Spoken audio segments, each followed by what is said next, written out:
Este salmo que vamos a leer, el Salmo 27. Cada vez que tengo la oportunidad a veces de dar una dedicatoria, siempre le pongo el Salmo 27.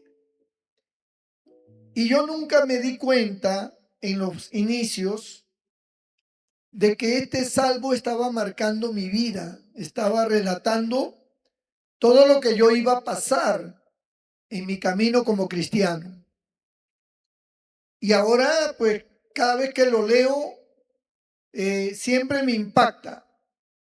Es algo maravilloso lo que dice este salmo. Pero aunque hay muchas cosas de qué hablar, voy a tocar solamente un aspecto que está en el verso 4, capítulo 27 de los Salmos, verso 4,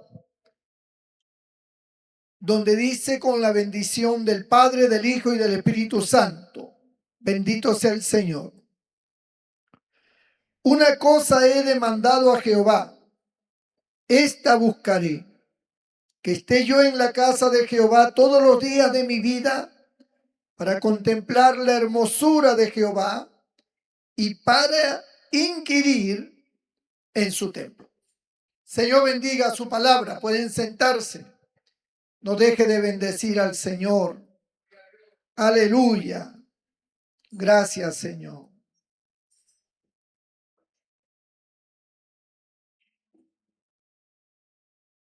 Gloria a Jesucristo. El templo de Jehová. Bueno, una de las razones por la cual el Señor en el antiguo pacto, en el Antiguo Testamento, estableció que se le edificara casa, que se hiciera un templo, era por la razón de que Dios siempre quiso estar cerca de su pueblo y que su pueblo también estuviera cerca de él. Que hubiera una coinonía, es decir, una comunión entre Dios y su pueblo, y entre su pueblo y Dios. Ese deseo siempre estuvo en el corazón de Dios porque todavía no se había llevado a cabo el plan de salvación. La redención todavía no se había manifestado porque Cristo todavía no venía a este mundo. Entonces era necesario establecer un centro de reunión donde allí se libraran varias cosas. La primera era la alabanza, entrar por sus puertas con acción de gracias, por sus atrios con alabanza. La alabanza era fundamental porque la alabanza es la expresión de comunión que tiene el ser humano con Dios, especialmente el pueblo de Dios. Una alabanza mancomunada. Porque Dios trata de manera individual. Nosotros podemos orar a Dios por una sanidad, por un problema, por cualquier situación que tengamos, y lo podemos hacer en nuestra casa. Lo podemos hacer en la calle, en un parque, a solas por algún lugar donde no hay gente, en un auto, donde quiera. Podemos hablar con Dios, podemos transmitirle a Dios nuestro sentir, nuestra angustia, nuestro dolor. Y de hecho, Dios va a escuchar y Dios va a responder. Porque escrito está: clama a mí, yo te responderé. Y no existe un lugar predeterminado para que eso ocurra. Puede ser en cualquier lugar. Pero cuando se habla del templo, se habla de un lugar donde todos en común, el pueblo de Dios, tiene como especie de un llamado a poder estar presentes y poder manifestar el amor, la gratitud que se tiene ante toda la gracia y la misericordia de Dios. Por eso es que Dios quería y siempre fue ese su anhelo.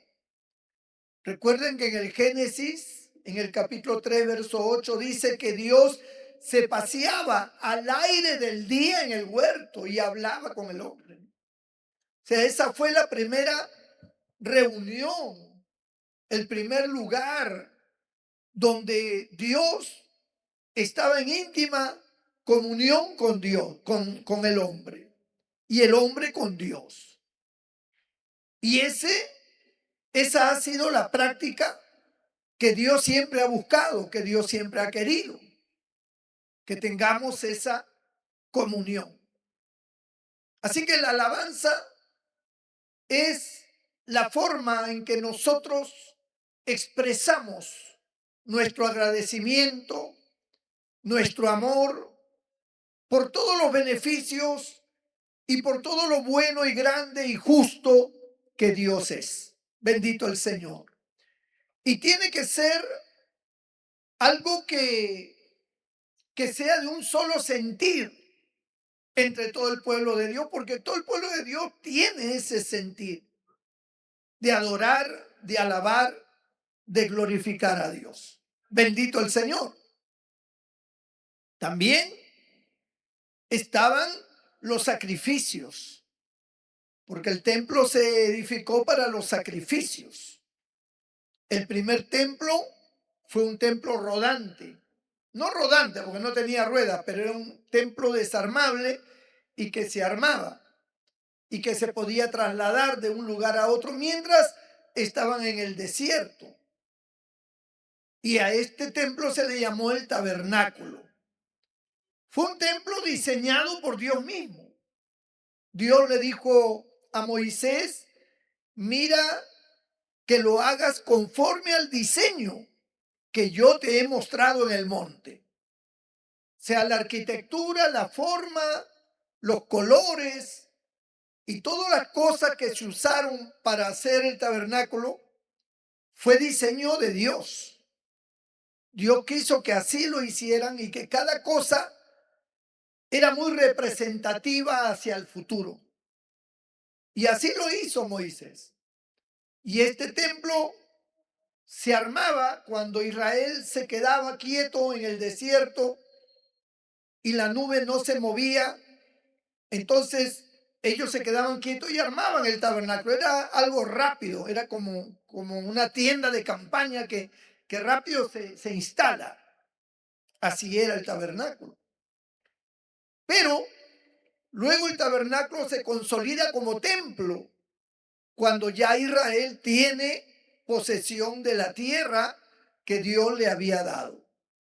Una vez que ya ellos entraron en posesión y cada tribu le fue dada sus hectáreas de terreno para que cada tribu formara sus ciudades, se hicieran grandes. O sea, la cantidad de tierra que Dios le repartió a cada uno era inmenso, era muy grande, ¿no? Se abarcaba muchos kilómetros, cientos y cientos de kilómetros. Entonces allí ellos podían sembrar o podían pastar sus ovejas o dedicarse al comercio. En fin, cada uno ya se encargaba de desarrollarse de acuerdo a la capacidad, la inteligencia que cada una de las tribus poseía, porque cada tribu, amado hermano, tenía un don. Y eso se ha visto siempre en los pueblos. Hay pueblos que tienen un don. ¿Y por qué tienen un don? Porque hay pueblos donde el apellido es famoso o es numeroso en ese lugar. Y hay apellidos que están prácticamente trazados con objetivos. Los del apellido tal son gente dedicada a la pesca. Los del apellido tal son gente dedicada a la agricultura. Los del apellido tal son dedicados a lo que es la plata, el oro, a hacer joyas. Los del apellido tal están dedicados pues a lo que es el ganado, ¿no? Y otros pues son albañiles, constructores, y otros son mecánicos y llevan el apellido. Llevan el apellido de ese pueblo, se caracteriza por su apellido y por el talento que ese apellido tiene. Entonces, así era en Israel. Ellos llevaban los genes, pues, del patriarca, ¿no? Cada tribu, que eran todos hermanos, llevaban los genes de su padre, Jacob, que fue convertido luego su nombre en Israel.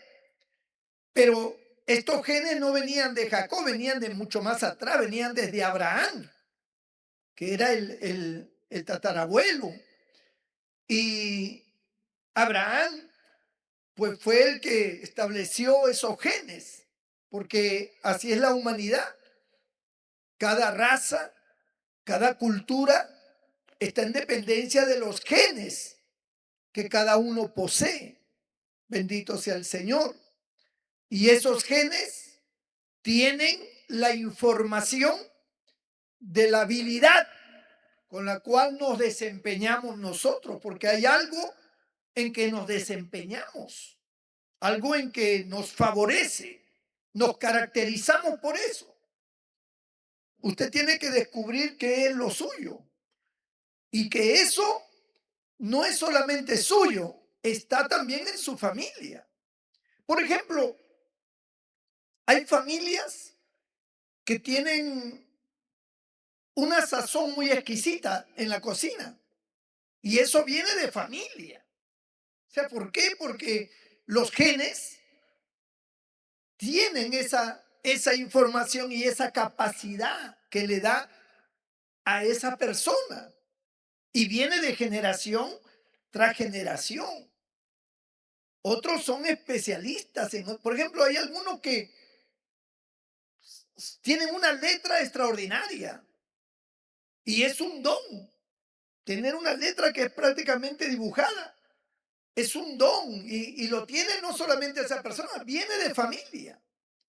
Como viene de familia el cantar, todos son cantantes, todos son artistas. Otros todos, la mayoría son choferes, la mayoría son agricultores. La mayoría, ¿por qué? Porque es, es su hábitat afín que ellos han convivido siempre. Y eso los ha caracterizado. Entonces, cuando se habla de una persona, dice, ah, sí, ellos son de tal cosa, ellos hacen tal cosa, ¿no? Ellos son artesanos, tejen ponchos, tejen lana, hacen sombreros. O sea, es su especialidad. Tienen un talento. Otros son oradores, tienen un talento. Les gusta, a otros les gusta escribir bastante, escriben libros, escriben poemas, escriben esto, recitan. Son características que vienen de familia. Cada tribu de Israel tenía una característica y ellos se desempeñaban en base a esa característica. Por eso es que cada territorio que fue donado por Dios a ellos era un territorio que ellos tenían que llevar adelante en base a su capacidad, en base a su entendimiento y a su talento, ¿no? Nosotros a veces queremos que nuestros hijos sean algo que a veces no quieren, pero sin embargo hay otros que sí. Todos son policías en esa familia, policías, militares, todos son médicos en esa familia, todos son profesores en esa familia. Es como que lo llevan en la sangre y en realidad lo llevan en los genes. Y cada uno tiene que desarrollarse. Y siempre en ese desarrollo tiene que ser para la gloria de Dios. Ellos al final de la jornada tienen que saber que la vida que tienen y todas las características que los han promovido a ser personas con ciertos talentos y capacidades, se le tiene que dar gracias a Dios por ello. Se le tiene que alabar a Dios por eso. Bendito el nombre del Señor. Tiene que haber un reconocimiento por el trabajo que tenemos, por la tierra que pisamos, por la casa que poseemos. Hay un agradecimiento a Dios, porque Dios es el centro de nuestras vidas. Bendito sea el nombre del Señor. Porque de Él viene todo lo bueno y de Él viene la vida, que es lo más importante. Y tenemos que reconocer que existimos gracias a Él. Ahora que en el camino tenemos tropiezos, que en el camino nos enfermamos, que en el camino morimos, que en el camino nos pasan cosas, bueno, eso es parte de la vida de un mundo pecaminoso y de una situación peligrosa que afrontamos todos los días. Pero en realidad, cuando nosotros reconocemos a Dios, Dios siempre nos protegerá. Él será escudo alrededor nuestro. Como poderoso gigante estará siempre con nosotros. Bendito sea el nombre del Señor. Y Él nos bendecirá. Bendecirá la obra de nuestras manos. Bendecirá nuestra familia. Nos librará del lazo del cazador, de la peste destructora. Nos librará de cuántas cosas malas. Entonces, el pueblo de Dios, que era el pueblo de Israel, estaban conscientes de que, si bien es cierto, tenían un área secular de vida, ellos podían trabajar, estudiar, desarrollarse, alcanzar metas, objetivos. Todo eso estaba bien y Dios jamás se los impidió. Más bien, Dios quería que se desarrollaran, crecer y multiplicaos, decía. Llenar la tierra, sojuzgarla. En esa palabra sojuzgarla está pues la capacidad de gobernar, la sabiduría, el intelecto para inventar cosas, para tener el gobierno, ¿verdad? De todo lo que Dios ha puesto a nuestra disposición. Y eso jamás Dios lo ha quitado del ser humano. Y de hecho, estas cosas llevan tiempo. Estas cosas no se hacen en un momento. Lleva toda la vida. Toda una vida estando nosotros sumergidos en un horario de trabajo que nos lleva bastante de nuestro tiempo. Hay quienes trabajan 8 horas, 12 horas, 15 horas diarias y luego regresan a su casa, están solamente un momento y luego se acuestan a dormir y casi es una rutina que no para. Hay quienes desde las 4 de la mañana ya están de pie, atendiendo cosas, viajando, haciendo algo que es su trabajo. Y otros pues despiertan en otros horarios, pero igual, eso toma tiempo. Y si nos damos cuenta, Dios permite que nosotros tengamos ese tiempo, abracemos ese tiempo para bendición nuestra, para bendición de nuestra familia, para tener utilidades, para tener ganancias, para tener el fruto de nuestras manos. Y Dios está consciente de que eso es así porque Él mismo lo instituyó. Él dijo, labrarás la tierra, ¿no? O sea, el trabajo es algo que Dios lo estableció para el ser humano. Ahora,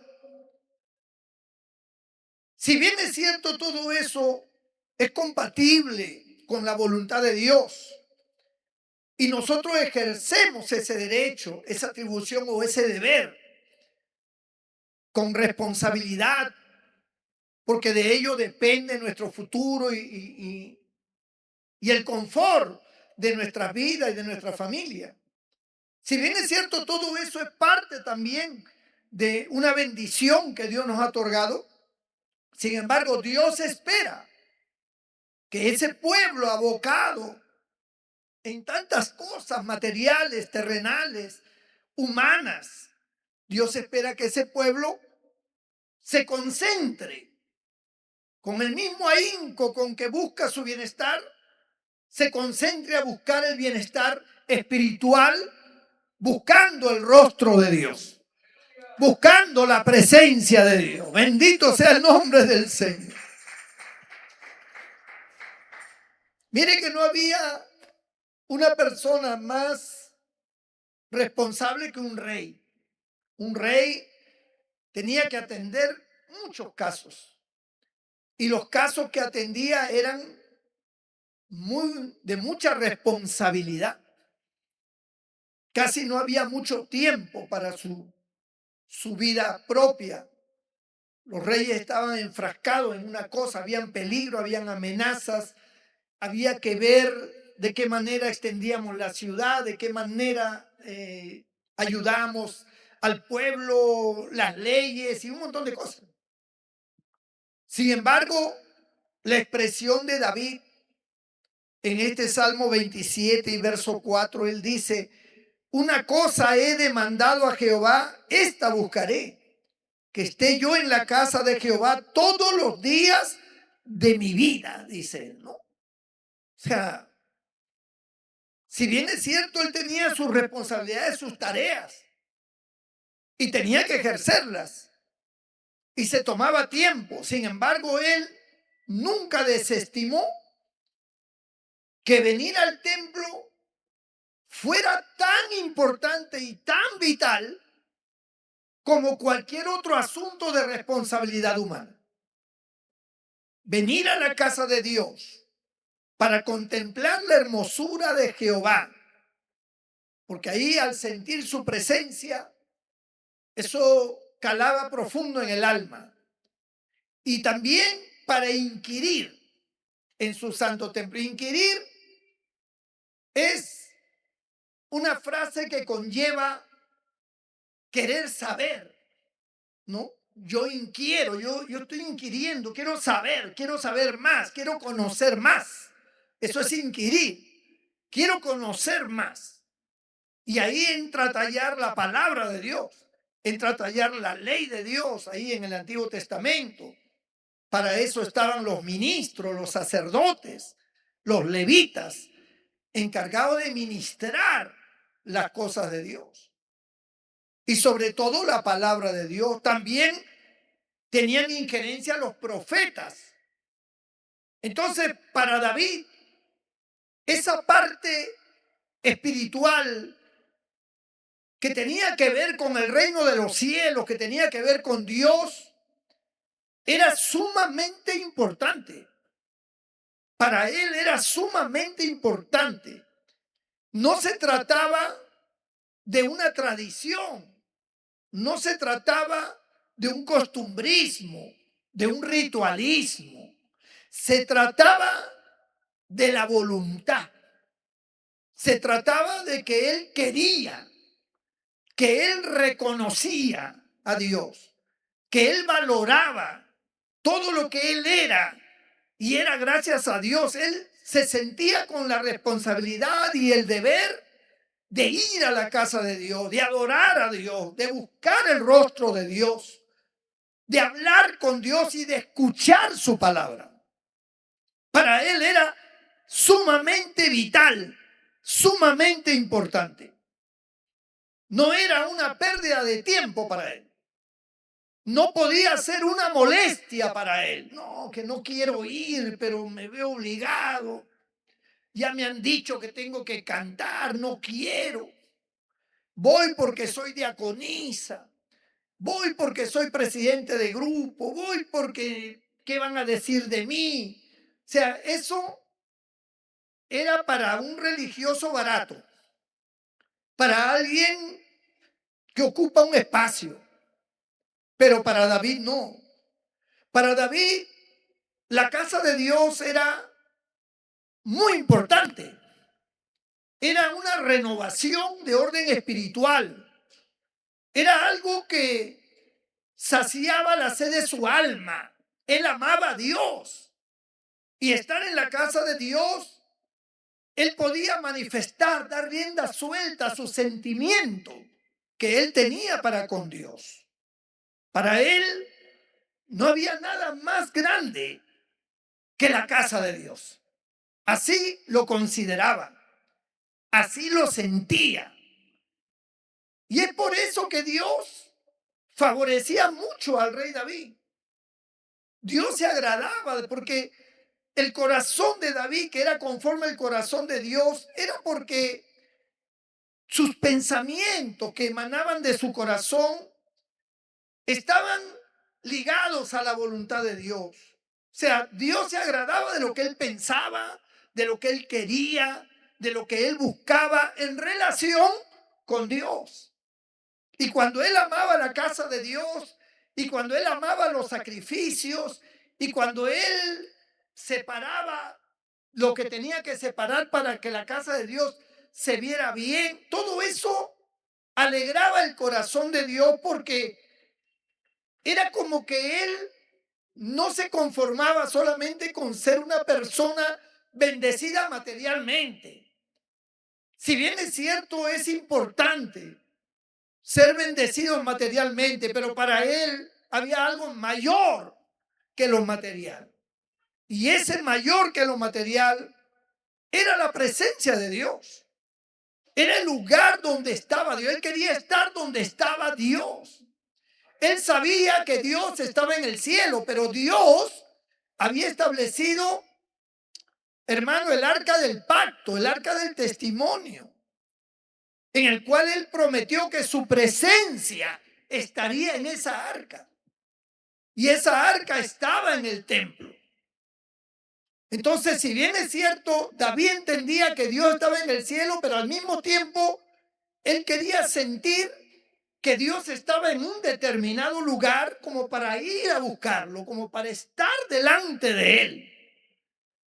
Y el templo con el arca del pacto era el lugar ideal para tener realmente esa experiencia y ese sentimiento de que Dios estaba allí. Bendito sea el nombre del Señor. Gloria a Dios. Cuando usted viene, usted tiene que tener la certeza de que el Señor está aquí. Porque esa certeza es la que nos motiva, la que nos mueve a venir al templo. No venimos para verle la cara a nadie, aunque ciertamente es parte de la fraternidad, pero no es lo más importante. Verle yo la cara a ustedes, ustedes la mía, eso no es lo más importante, ni es la motivación que tenemos para estar acá. La motivación nuestra es la presencia de Dios. Es llegar a un lugar donde yo sé que Dios está. Y Cristo dijo, donde hayan dos o más reunidos en mi nombre, he aquí yo estoy en medio de ellos. Bendito sea el nombre del Señor. Certeza absoluta, como diciendo el Señor, cada vez que ustedes se reúnan en mi nombre, no van a estar solos. Yo voy a estar ahí. Y les doy mi palabra, que yo estaré donde hayan dos o más. Ahí estaré presente, dijo el Señor. ¿Cuánto dan gloria a Dios, hermano? ¿Qué garantía más grande tenemos de la fidelidad del Señor? La fidelidad de Dios. Su palabra es fiel. Y lo que Él dice, Él lo cumple. Él no es hombre para que mienta, dice la Biblia, ni hijo de hombre para que se arrepienta. Lo que Él ha dicho, eso hará. Y nos da la certeza. Entonces, el templo lo quiso construir David. Él quiso construir el templo. Era su anhelo. Él amaba la casa de Dios. Él amaba los atrios de Jehová. Él prefería estar un día en los atrios que 1000 fuera de ellos, dice. O sea, él amaba. Imagínense, si amaba estar en la casa de Dios, ¿cómo no iba a amar construirla? Separó madera, separó oro para las cosas de oro, plata para las cosas de plata. Mandó fabricar todos los utensilios que se necesitaban para el templo, ordenó que todas las cosas estuvieran habilitadas, incluyendo el personal que se iba a encargar de la construcción. Él ya los tenía contratados. Él decía, esta gente va a trabajar en el oro. Este pueblo es el que se va a encargar de fabricar los vasos de oro, el candelabro, de todo lo que es de oro. Este pueblo se va a encargar. Ya él lo tenía todo diseñado, tenía los planos, tenía todo. Y entonces un día David se acerca al profeta Natán, que era el profeta de ese momento, y le dice: Natán, he decidido construir la casa a Jehová. Y Natán se alegró y dijo: pues me parece muy bien, ya era hora. Construye la que Jehová está contigo. Y Natán se regresa. Y cuando él está regresando a su casa, o al lugar donde él vivía, Dios le habla a Natán, el profeta. Y Dios le habla severamente y le dice: ¿y quién te ha dicho a ti que David me va a construir casa a mí? ¿Quién te ha dicho a ti? Ve y dile a David que él no me va a construir casa. No puede construirme casa porque él es un hombre de guerra y él ha derramado mucha sangre. Sus manos han derramado mucha sangre. Él no me puede construir casa porque ha habido mucho derramamiento de sangre y mi casa es una casa de paz. Mas su hijo Salomón me construirá casa. Bendito sea el nombre del Señor.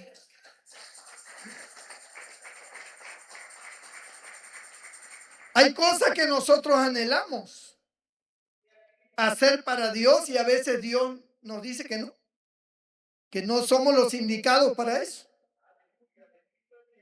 Tú no me vas a construir nada, tú no me vas a hacer nada porque Dios tiene sus razones, ¿no? Entonces Salomón utilizó todo lo que David había habilitado, todo. Y David lo dio como una ofrenda, porque esas cosas que él habilitó no se las pidió al pueblo. No le dijo al pueblo: quiero que colaboren para madera, para oro, para piedra, para esto, para mármol, ¿no? Él no le pidió nada al pueblo. Él era la ofrenda de él, de sus ganancias propias como rey. Y él separó una ofrenda especial para Dios. Y eran todas las cosas que él había habilitado para la construcción del templo. Cuando Salomón construyó de lo que su padre David ya había habilitado ya. Ya todo lo tenía Salomón listo, más que para que él construyera. Y con la sabiduría que Dios le dio a Salomón, pues Salomón se encargó de perfeccionar la edificación de ese templo y construyó el primer templo. El primer templo. Pero vinieron los babilonios, los caldeos, y tomaron Jerusalén, sitiaron Jerusalén y derrumbaron el templo. Porque así eran los enemigos. Los enemigos no se preocupaban solamente por destruir el palacio, sino destruían los templos, porque el templo era el alma del pueblo judío y ellos querían darle donde más les dolía. Así que destruían el templo. Y destruyeron y se llevaron cautivo un montón de gente, entre ellos Daniel y otros más. Pasado todo ese tiempo de esclavitud, donde ellos estaban allí en manos de los babilonios, retornaron después de ese exilio, retornaron otra vez a Jerusalén. Ahí estaba Esdras, ahí estaba Nehemías. Regresaron y reconstruyeron el templo. Ellos reconstruyeron el templo. Esdras se encargó de eso. Nehemías se encargó de los muros de la ciudad, pero Esdras del templo. Y reconstruyeron el templo. Y más adelante, pues ellos estaban contentos hasta que cayeron en manos de los romanos. Los romanos los tomaron cautivos, pero los romanos no le destruyeron su templo ni nada. Simplemente era un cautiverio demócrata. Es como que el César de Roma les decía: ustedes están bajo mi mando, pero no los voy a considerar esclavos, sino como una especie de aliados, si es que ustedes se portan bien. Si ustedes se portan bien, ustedes pueden seguir con su cultura, con su fe, con su adoración a su Dios. Ustedes pueden seguir haciendo. Es más, el rey de Israel, yo le voy a permitir que siga gobernando, que siga trabajando para ustedes. O sea, yo no me voy a meter. Eso sí, me tienen que dar a mí los tributos que corresponden.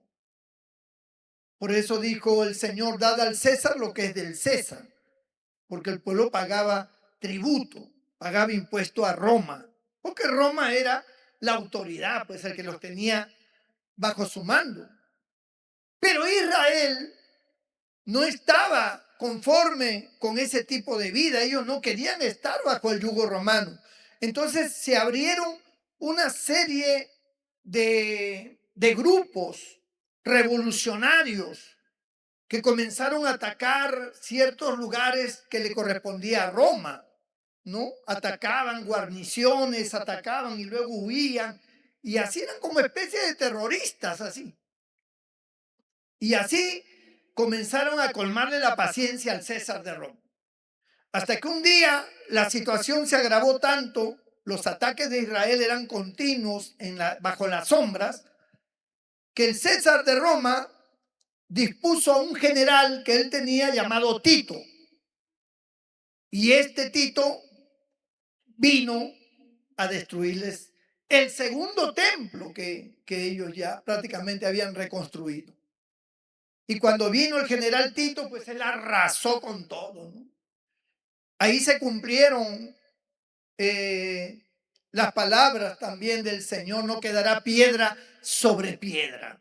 Bendito el Señor. Y dicen que como el templo estaba calefateado con oro por dentro, todas las paredes, con el incendio el oro comenzó a derretirse y comenzó a meterse en las rendijas de las paredes. Y esa gente, por ambición al oro, comenzaron a tumbar piedra sobre piedra para sacar el oro que había allí metido. Y comenzaron a sacar piedra y se cumplió la profecía, pues. Entonces, el templo quedó totalmente destruido. No lo pudieron volver a edificar los judíos hasta el día de hoy. Han quedado los cimientos del templo. Los judíos tienen material ya prefabricado para levantar el templo en cualquier momento, la cual cumplirá una gran profecía que declara el Señor, y todavía no es su tiempo. Por ahora, los árabes son los que tienen el mando de ese terreno, donde están los cimientos del templo. Porque los árabes, en una guerra que hubo contra los judíos, la sitiaron y tomaron el control. Entonces, como ellos tomaron el control, se apropiaron pues de todos los sitios importantes, entre ellos el templo, y ahí levantaron la famosa mezquita de Omar, que es de los árabes, y en el cual ellos van y adoran. O sea, sobre esos cimientos está la mezquita de Omar. Pero la profecía dice que eso será destruido y Israel reconstruirá nuevamente su templo. Y está ya por cumplirse. Entonces, a lo que voy es que para Dios el templo era importante, y para el pueblo de Dios el templo era importante. Cuando aparece nuestro Señor Jesucristo viene con una enseñanza muy distinta a la que el pueblo judío estaba acostumbrado a escuchar. Siempre el pueblo judío estaba acostumbrado a estar ligado con el templo, ¿verdad? Por eso el Señor declara y dice: ves, estos edificios no quedará piedra sobre piedra, y en 3 días se derrumbará y en 3 días será levantado. Hablando de él mismo, pero hacía connotación al templo, porque él era ahora el verdadero templo. Y cuando Cristo hace esa obra expiatoria y viene la salvación para todo el que cree en él convierte al creyente automáticamente en templo del Espíritu Santo. Él lo convierte en templo del Espíritu Santo. No está diciendo que no necesitamos un templo. Está diciendo que nuestro cuerpo es templo del Espíritu Santo. ¿Por qué? Porque el Espíritu Santo va a accionar desde dentro de nosotros para llevar a cabo la obra que Dios ha establecido de la predicación de las almas. El Espíritu Santo trabaja dentro de nosotros. Nosotros somos el templo del Espíritu Santo. Pero nosotros necesitamos congregar. Cuando usted lee el capítulo 2 de los Hechos, verso 45, usted va a descubrir que todos los creyentes tenían el mismo sentir, todos tenían las mismas cosas en común y que todos se congregaban para partir el pan, para alabar a Dios, para la Santa Cena, ¿no? Que era el partir el pan. Y todos se congregaban y los apóstoles enseñaban la palabra de Dios utilizando las profecías y el Antiguo Testamento. Pero también hablaban inspirados por el Espíritu Santo, de tal manera que habían cosas nuevas que el Espíritu Santo les inspiraba y que ellos lo plasmaron por escrito. Y por eso tenemos las famosas cartas de los apóstoles, las epístolas. Y eso quedó como fundamento de doctrina de fe para la iglesia. Pero la iglesia se congregaba. Y el mismo Pablo, si es que fue Pablo el que escribió Hebreos, él dice, no dejando de congregarnos, como algunos tienen por costumbre. Entonces quiere decir que sí se congregaban. Dice que se reunían en las casas, dice que se reunían en las plazas, pero se congregaban. Y ahí estaban siempre atentos a la enseñanza. Y estaban también para adorar a Dios. Estaban también para ellos manifestar sus sentimientos hacia Dios. Esto fue algo que nunca caducó. Nunca dejó de ser. Yo escucho personas a veces por la internet y lo he escuchado en otras oportunidades en iglesias donde ellos dicen que ya el templo, Dios no habita en templo hecho por manos humanas, dice, ni es honrado por hombres, ¿no? Entonces utilizan ese texto que tiene un contexto diferente, porque está hablando de la majestad, de la grandeza de Dios, que un templo no puede resistir a la magnitud de Dios. Por lo tanto, Dios está dentro y fuera. Dios es mucho más grande, no lo pueden encerrar en un templo. Y entonces ellos toman eso como para decir que los templos ya dejaron de ser. Ahora nosotros somos templos, pero no somos templos de Dios en el sentido total, sino templos del Espíritu Santo, que es muy diferente, en el cual se promocionan los dones, los talentos espirituales, los ministerios y toda experiencia espiritual que lo da el Espíritu Santo. Pero sí necesitamos un lugar donde congregarnos para adorar a Dios, para expresar a Dios nuestros cánticos, nuestras oraciones. Y allí Dios está presente. Él está presente. Cristo jamás hubiera dicho, donde hayan dos o más yo estaré presente, si él hubiera dicho más bien, no necesito ya estar presente porque yo vivo en el corazón de ustedes. ¿Ya para qué voy a estar presente? Pero no fue así. En nuestro cuerpo habita el Espíritu Santo. Pero Cristo dijo que cuando nos congregáramos, Él iba a estar presente allí en medio. No dentro solamente, no fuera. en medio nuestro. Él estaría presente, dando por entendido que el congregarse era un deber. El congregarse era algo que tenía que realizarse. Él mismo congregaba multitudes, a veces en un cerro, a veces a orilla del mar, a orilla de un río, en el desierto, en un pueblo, en una plaza. Él congregaba siempre mucha gente y ahí les enseñaba. A veces estaba en una casa y la casa llena de gente y ahí les enseñaba. Él siempre congregaba y exhortó incluso a su propia madre María y a sus hermanos por no estar presente. Porque uno dijo, tu madre y tus hermanos están afuera. ¿Afuera de dónde? Afuera del lugar, de la casa donde él estaba predicando. Están afuera y quieren hablar contigo. Y el Señor se molestó y dijo, ¿y quién es mi madre? ¿Y quiénes son mis hermanos?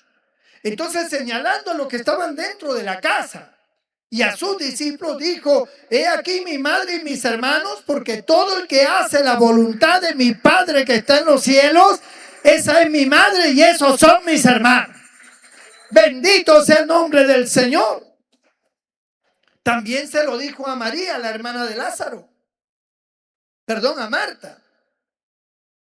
Él estaba enseñando, estaba en la casa de Lázaro, que había muerto y que el Señor lo había resucitado, pero en ese momento, en otra ocasión, él estaba en esa casa. Y Marta estaba preocupada cocinando porque ella quería atender al Señor y a los discípulos. Y entonces se requería trabajo porque la cocina requiere mucho trabajo cuando es de muchas personas. Y esto obligó a Marta a estar afanada en esas tareas. Pero María se había quedado en el culto con el Señor y estaba sentada escuchando al Señor. Y Marta la llamaba y como ella no obedecía, se atrevió a interrumpir el culto y a decirle, Señor, disculpa, pero por favor dile a mi hermana que me ayude en la cocina. Y el Señor le responde a Marta, Marta, Marta, afanada y turbada está por las cosas de esta vida, pero María ha escogido la mejor parte. Bendito el nombre del Señor. Y no le será quitada. ¿Por qué era la mejor parte? ¿Por qué? Porque el Señor no vivía ahí. Y el Señor no siempre estaba allí. Por lo tanto, había que aprovechar que Él estaba allí. Es como, por ejemplo, nosotros no tenemos culto todos los días. Pero los días que tenemos culto hay que aprovecharlo. Hay que estar allí y eso es escoger la mejor parte. ¡Gloria a Dios! Hoy hemos escogido la mejor parte nosotros. Mientras que hay otros que están afanados en las cosas de esta vida, nosotros hemos escogido la mejor parte. Estamos aquí,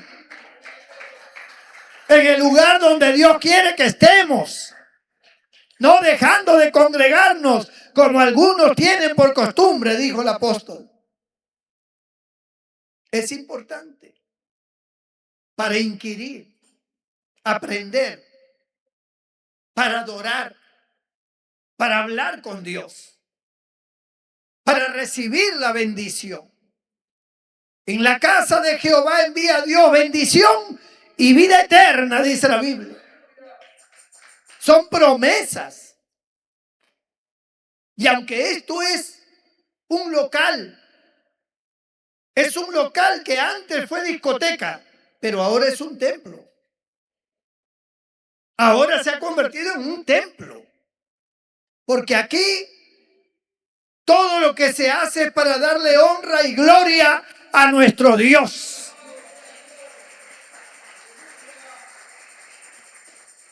Es un lugar sagrado para nosotros. No tiene la connotación de sagrado del templo de Salomón, donde había lugar santísimo, lugar santo, atrio. No, esa connotación no la tiene.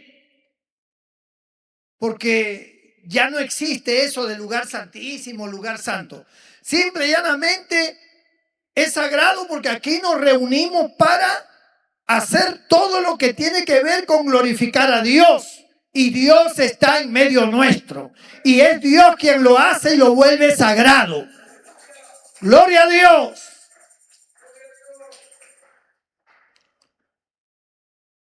Para contemplar la hermosura de Jehová y para inquirir en su templo. Y luego dice, verso 5, estamos en el capítulo 27 de los Salmos. Porque Él me esconderá en su tabernáculo en el día del mal. Me ocultará en lo reservado de su morada. Sobre una roca me pondrá en alto. Luego levantará mi cabeza sobre mis enemigos que me rodean. Y yo sacrificaré en su tabernáculo sacrificios de júbilo. Cantaré y entonaré alabanzas a Jehová. El venir a la casa de Dios y expresar nuestro amor y nuestra devoción a Dios genera protección divina. Él me esconderá en su tabernáculo, ahí en su morada. Él me guardará. Nosotros, cada vez que venimos aquí a la casa de Dios, salimos protegidos. Nos rodea la presencia de Dios. Y aunque usted no lo entienda o no lo vea o no lo sienta, eso no cambia la realidad. Aquí somos fortalecidos. Aquí nuestra mentalidad, que está obstruida por la mentira, muchas veces se rompe y aparece la claridad, aparece el entendimiento, aparece la fe, aparece el valor, el entusiasmo para seguir adelante. Aquí recibimos nuevas fuerzas. Es importante estar en el templo. La gente que no viene al templo, que son considerados pueblo de Dios, creyentes, que no vienen al templo, pudiendo venir, pero que dejan ese espacio vacío del templo por dedicarse a otras cosas, son creyentes que no han entendido el valor que tiene estar en la casa de Dios. Su vida espiritual no es compatible con el nivel de aquellos que vienen como David buscando el rostro de Dios. Tu rostro buscaré, oh Jehová, dijo David. Entonces, cuando uno dedica y hasta lo justifica, diciendo, bueno, pastor, yo la verdad esta semana no he podido venir, o hace 20 días que no vengo, o vengo muy tarde, es que la verdad estoy atareado o atareada en mis asuntos, en mis trabajos. Y yo no puedo, por más que yo quiera, no puedo, dicen, ¿no? Pero no es que no puedas, es que no existe la voluntad. La voluntad no está adherida a ti. Porque cuando uno tiene la voluntad, uno saca el tiempo. Yo no siempre fui pastor, yo fui un miembro de la iglesia también. Y caminaba una hora de camino al templo, ida y vuelta. Una hora de ida y una de regreso. Y yo salía tardísimo porque yo me quedaba a limpiar el templo en las noches. 12 y pico de la noche me regresaba a mi casa caminando por todas esas calles de Lima hasta mi casa. Era una hora de ida y una de regreso. Pero yo me iba contento. Me iba contento al templo y me regresaba a mi casa contento, más contento todavía.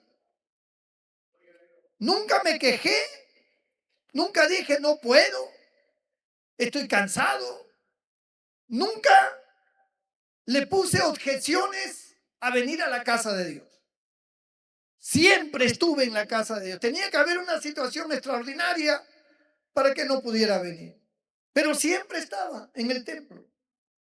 Siempre ya yo tenía mi sitio, como los hermanos tenían su sitio. Tenía mi Biblia marcada por cada prédica que escuchaba, cada enseñanza. Mi Biblia estaba marcada con lapicero, con lápiz o con un plumón. Toda mi Biblia estaba marcada. Cuando alguien veía mi Biblia que estaba bien marcada, le decía, a ver, revisa dónde no he masticado, le decía yo. Mi Biblia está masticadita, desde el Antiguo hasta el Nuevo Testamento. Bendito el Señor. Y así era. El grupo que nosotros conformamos en aquel entonces, todos teníamos la misma opinión. O sea, el concepto de la casa de Dios para nosotros era de mucho valor y muy sagrado. No podíamos faltar. O sea, para nosotros no es que nos imponían. La enseñanza estaba, pero es que el corazón de uno, decía, yo no puedo faltar, no puedo. Tiene que ser algo muy fuerte para que yo faltar. Y entonces Dios también valoraba ese sacrificio. Nosotros ya no hacemos sacrificio de animales, pero tenemos otro tipo de sacrificios. El sacrificio de venir a como estemos, a veces hasta enfermos, a veces desanimados, porque somos seres humanos. Y los seres humanos son vulnerables, se pueden desanimar, pueden entristecerse, pueden estar en conflicto con un ser amado, pueden sentirse rechazados, criticados. De repente alguien levantó un chisme por allí, un comentario mal dado que nos afecta. Y puede que eso nos genere tal vez una situación como para no venir, nos desanima. Pero sin embargo, el que está convencido de quién es Dios y de que Dios debe ser honrado en la condición que estemos. Así estemos en tristeza, en conflicto, así estemos molestos, así estemos enfermos, como quiera, Dios tiene que ser honrado en la casa de Jehová. Bendito sea el nombre del Señor. Hay un montón de creyentes, miles de creyentes, que tienen sus negocios. No vienen al templo. Están enfrascados en sus negocios. Yo no digo que sea malo. Ya dije que es parte de la vida. Pero el Señor fue bien claro y bien enfático. Dad al César lo que es del César y a Dios lo que es de Dios. Y eso es un asunto del corazón, no de doctrina, sino del corazón. En nuestra vida cristiana todo es de corazón. El que sigue una norma, el que vive por ordenanzas, porque el pastor está arremetiendo y poniendo en disciplina al que no venga y que esto y pone rigidez, el que sigue eso es un religioso más del montón. A mí ningún pastor, ni mi pastor, ni nadie me obligaba, porque era algo que a mí me gustaba, que yo sentía y que para mí era un deber, lo diga o no lo diga el pastor. No era por imposición que yo venía, era porque yo entendí lo importante de congregar. Porque yo entendí que era el lugar donde podíamos expresar nuestro cántico y nuestra adoración. No es lo mismo la casa. Tú te quedas en tu casa. No, pero yo puedo leer la Biblia en mi casa. ¿Cuántos creyentes dicen eso? Yo puedo leer la Biblia en mi casa, no necesito ir al templo.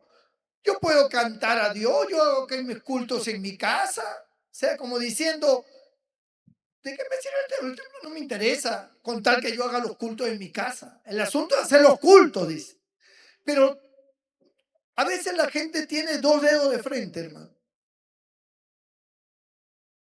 No entiende que tú estás en un plano individual. Tú no eres la iglesia. Tú eres un miembro. Pero tú no eres la iglesia de Cristo en totalidad. El Señor quiere que su iglesia se congregue. Tú puedes cantar, tú puedes orar, tú puedes leer la Biblia, tú puedes predicar en tu casa, tu familia, lo que tú quieras, pero es un asunto individual. Y otra cosa es colectivamente. Otra cosa es reunirse. Mirad cuán bueno y cuán delicioso es habitar los hermanos juntos y en armonía. ¿De qué hermanos estaba hablando? Si tú estás peleado con tus hermanos, ¿de qué hermano está hablando? Está hablando de la iglesia. Está hablando de los hermanos en la fe, no de la familia. Con la familia hay un montón de conflictos. Está hablando de los hermanos en la fe. Mirad cuán bueno y cuán delicioso es habitar los hermanos en la fe, juntos y en armonía. Es como el buen aceite, el buen ungüento, la unción del Espíritu Santo que caía sobre la cabeza de Aarón y caía sobre su barba y mojaba sus vestiduras.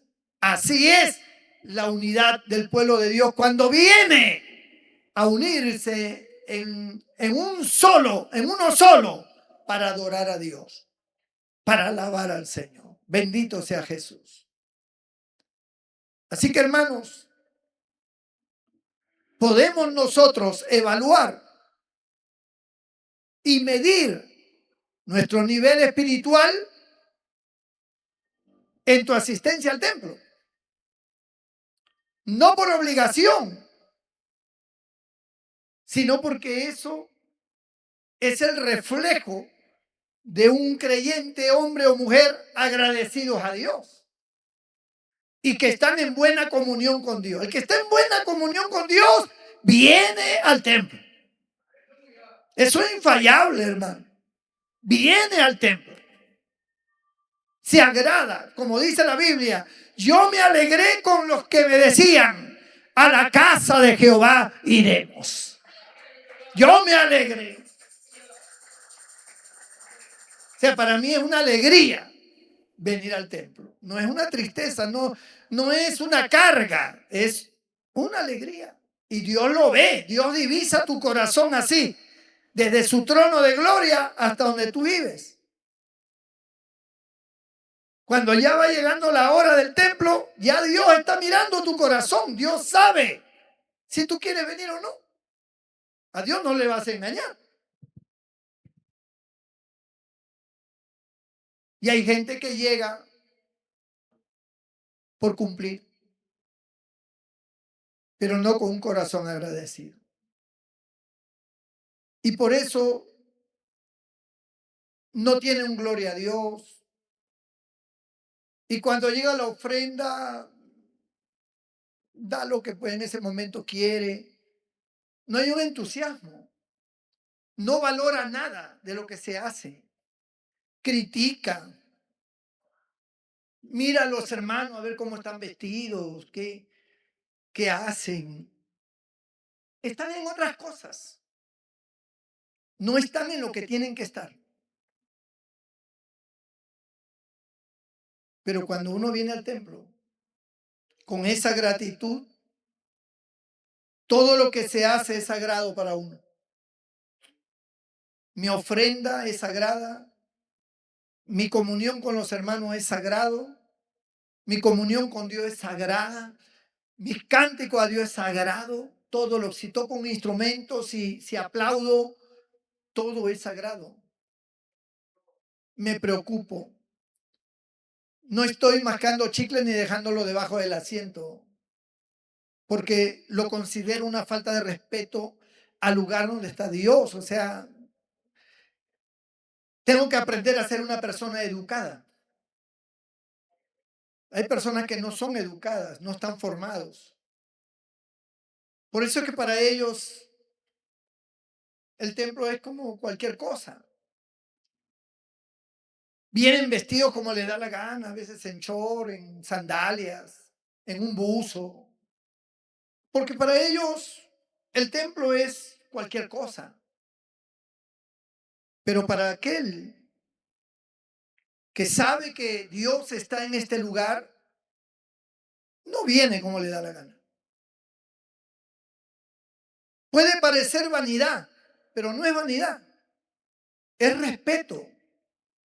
Es valorar la eminencia que tenemos, aunque no lo veamos. Pero Él está aquí. Y nosotros valoramos cada cosa del templo. Nosotros no entramos al templo a robarnos el papel higiénico, a dejar el agua corriendo, a orinar fuera de la taza, como si fuéramos salvajes, ¿no? Solo tenemos cuidado de todo, porque esto es el templo. Y nosotros tenemos que considerar todo sagrado para Dios. Todo es sagrado para Dios. Por eso, hermanos, el corazón es el que mide nuestra voluntad de venir a la casa de Dios. Si tú no tienes esa voluntad, algo está mal. Algo está mal. Porque eso no es natural, eso no es normal. Es como una persona que no quiere comer. No quiero comer. Algo le pasa. Porque si tú no quieres comer, algo te pasa. Alguna preocupación, algún malestar del cuerpo, algún virus. Algo te ha quitado el apetito. Cuando tú no quieres alimentarte de la palabra de Dios, algo está mal. ¿Qué es lo que pasa? ¿Por qué tú no quieres venir a escuchar la palabra de Dios? Algo está mal. Y eso es un indicativo. Es un indicativo. Hermano, incluso hasta la escuela bíblica dominical, que es una fecha donde todos deben estar porque es domingo. Y los domingos no se trabaja. Sin embargo, a un domingo, algunos han preferido la playa o una piscina o irse a comer por algún lugar o viajar. O sea, no valoran el templo.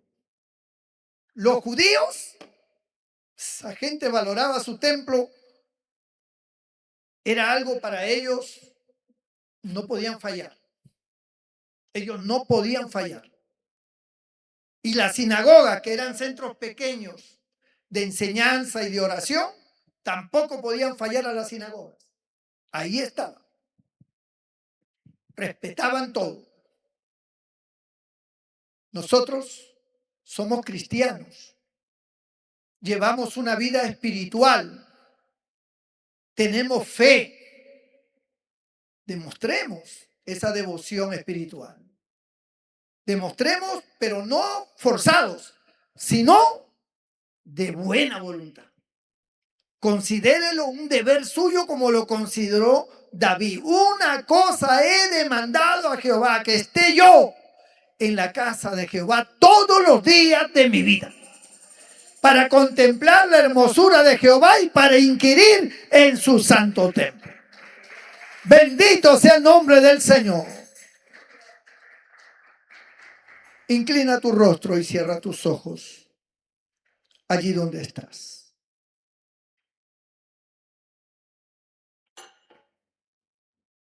A veces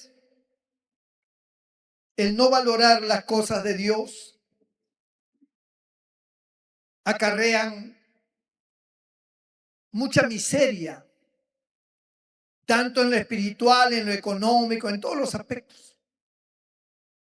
Acarrea miseria. Y también acarrea pecado. El pecado está a las puertas. Pero venir a la casa de Dios te fortalece. Dios conoce por qué has venido tú hoy y en qué voluntad has venido. Si has venido de buena voluntad o has venido porque, no sé, por el qué dirán. Pero tú puedes medir tu vida espiritual por cómo sientes al venir acá. Ahí donde se refleja es un indicativo de cómo estás. Ojalá todos hayan venido de buena voluntad. Pero si algún problema tienes, que estás desanimado, desanimada, alguna enfermedad, algún conflicto que no te permite tener gozo en la casa de Dios, déjame orar por ti, para que Dios ponga su mano, para que Dios intervenga. Todo aquel que quiera que haga una oración, levante su mano derecha ahí donde está, yo haré una oración por usted. No se vaya sin la bendición de Dios. Dios te bendiga, Dios te bendiga, Dios te bendiga, Dios te bendiga, Dios te bendiga. Dios bendiga esas manos que se levantan. Allí donde estás en tu sitio, ponte de pie. Todo el que levantó su mano, inclina tu rostro, cierra tus ojos y dile al Señor, Señor, a partir de hoy yo tomaré esta enseñanza como una motivación y como un deber de buscar tu rostro, de venir a la casa de Dios. Si en algún momento no viniera, será por una situación extraordinaria, pero no porque no quiera venir. Y tú conoces los corazones, Señor. Perdóname si a lo mejor yo he sido indiferente o mi vida espiritual no está a la altura y siento como que no, esa pasión, ese deseo de estar en la casa de Dios ha desaparecido. Antes yo tenía ese entusiasmo y ahora ya no lo tengo. Pero aquí estoy, Señor, pidiéndote perdón y para que mi pastor ore por mí, para recibir nuevas fuerzas. Padre, mire estas vidas que están de pie. Tú conoces sus vidas, conoces sus caminos, conoces el nivel espiritual de cada uno. Tú conoces las causas que los llevan a ellos de repente a no estar en el templo. Pero esta palabra, Señor, es una palabra que nos abre el entendimiento para darnos cuenta de lo importante que es buscar tu rostro y que mientras tengamos vida podamos hacerlo, Señor, antes que nos llegue la vejez y no podamos caminar o no podamos ver o no podamos escuchar, antes que nos llegue la muerte o antes que nos venga algo grave de lo cual no podríamos hablar de disfrutar de estar en la casa de Dios. Aquí, Señor, tú envías bendición y vida eterna. Aquí tú traes paz para el alma, fortaleza. Aquí tú sanas nuestras dolencias. Aquí tú nos enseñas tu palabra para perfeccionar nuestras vidas, para mejorar espiritualmente. Bendice a todo este pueblo, a todos estos hermanos y hermanas que se han puesto de pie. Señor, pon tu mano sobre ellos, perdona todo pecado, límpialos de toda iniquidad, lávalos con tu sangre, Señor Jesús, purifica sus corazones. Señor, que tu presencia venga sobre ellos y que a partir de hoy aparezca el gozo, aparezca el entusiasmo de estar en la casa de Dios, que es un lugar donde tú sanas nuestras heridas, donde tú cicatrizas nuestras heridas. Señor, obra y bendice cada una de sus vidas, Señor. Y ahora te pido por los que están enfermos y pido a toda la iglesia que se ponga de pie. Y te pido, Señor, por los enfermos. Todo el que tenga una dolencia, un mal, cualquiera que sea, Padre. Tú eres nuestro Dios sanador. Tú eres el que se preocupa por nosotros. El que estás al tanto de nuestros males. Pon tu mano sobre todo enfermo y enferma aquí. Toca sus cuerpos. Quita toda debilidad. Pon la fortaleza. Cura esas heridas. Cicatriza esas heridas externas o internas. Toca cada órgano afectado. Sánalo. Glorifícate, Padre. Tú eres el Dios de lo imposible. Tú eres el Dios de los milagros. Tú eres el Dios que hace maravillas. En el nombre de Jesús te lo pedimos y te damos las gracias. Amén y amén. Denle un fuerte aplauso al Señor con todo su corazón. Aleluya. Gloria a Dios.